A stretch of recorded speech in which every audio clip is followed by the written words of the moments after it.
Muito boa tarde a todos e todas, parabenizando aí os panelistas presentes, parabenizando também a organização desse evento.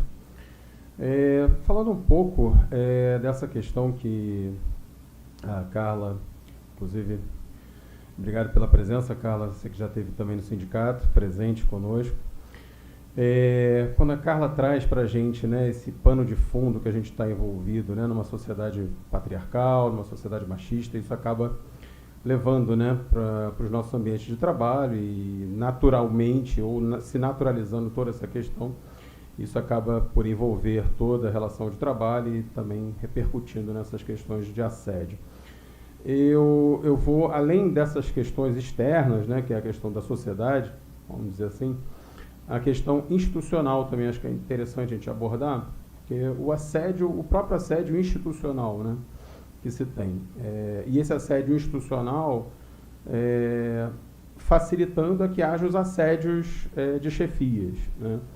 Eu queria ouvir um pouco sobre isso, porque, né, e parabenizando mais uma vez a Carla por ter batido no tema do capacitismo, que ainda é tão pouco batido, em todos os eventos, em todas as falas, quando a gente fala sobre minorias e sobre discriminações, o capacitismo e a pessoa com deficiência é sempre deixado ali no balaio do etc., facilitando ainda mais a invisibilidade desse segmento.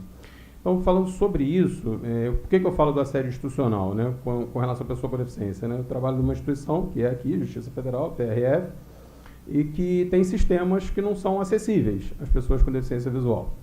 Isso é um assédio, né? Isso é uma forma de dizer, olha, você, pessoa com deficiência visual, não é bem-vinda aqui, porque nós temos sistema, né, que não é acessível.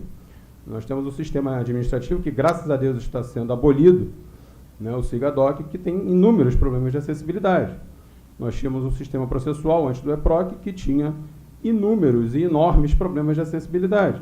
Nós temos um sistema, o GLPI, né, um sistema de informática, que simplesmente não é acessível e foi adquirido pela Justiça Federal do Rio de Janeiro, sem observar um ditame constitucional sobre acessibilidade. Então, quando a própria instituição faz isso, o que dizer, né, das chefias que chegam e não querem as pessoas com deficiência nos seus setores, porque, obviamente, a produtividade vai baixar, né?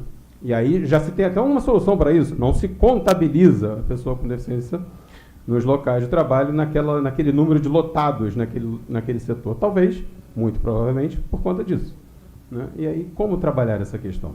É a pergunta que fica. Obrigado. Perfeito. Qual o seu nome? Ricardo. Ricardo, perfeito, Ricardo. Bem, nesse sentido, é por esse motivo que eu, de fato, tenho como referência o professor o Roberto Eluani, né? Quando ele demarca que todo assédio, ele, de alguma maneira, vai ser organizacional, né? Quando eu faço essa sinalização, né, de que, às vezes, se a minha política de gestão de pessoas, ela não está bem afinada com a minha política de inclusão e acessibilidade, se choca com a política de equidade de gênero, isso vai resultar nesse tipo de violências, né? Se não discriminações diretas, discriminações indiretas, né? Que é isso que a gente vem pontuando. Então, sem dúvida, é preciso trazer o debate para a cultura organizacional e para a forma como as nossas políticas e diversos setores administrativos, como a gente pensa o funcionamento da instituição, tem que considerar essas temáticas. Essas temáticas, elas não dizem respeito simplesmente a subcomitês, a comissões, né? Elas não são questões pontuais. Elas falam do cerne do funcionamento do próprio judiciário, das próprias instituições públicas.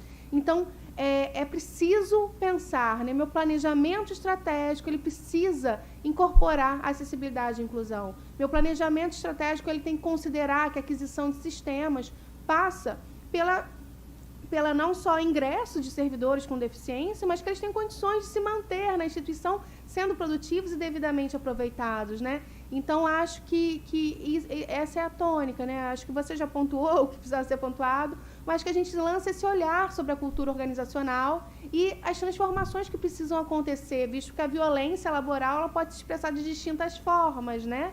E aí, dentro dessas distintas formas, passa por esse espaço que acaba não sendo inclusivo. E se não é inclusivo, eu te excluo, né? Então, esse movimento de expulsão ou de subutilização. E Desjus, ele pontua, né? Às vezes, ser subutilizado traz mais sofrimento do que estar sobrecarregado. Então, são questões para serem pensadas, né? Sobre o sofrimento no trabalho e a importância dessa coesão de nossas políticas. Acho que a gente vem avançando, mas enquanto eu tiver uma política de acessibilidade e inclusão que não conversa com a minha política de gestão de pessoas, que não conversa com a minha política de enfrentamento ao assédio, a gente vai continuar escorregando em alguns pontos, né? Sem dúvida.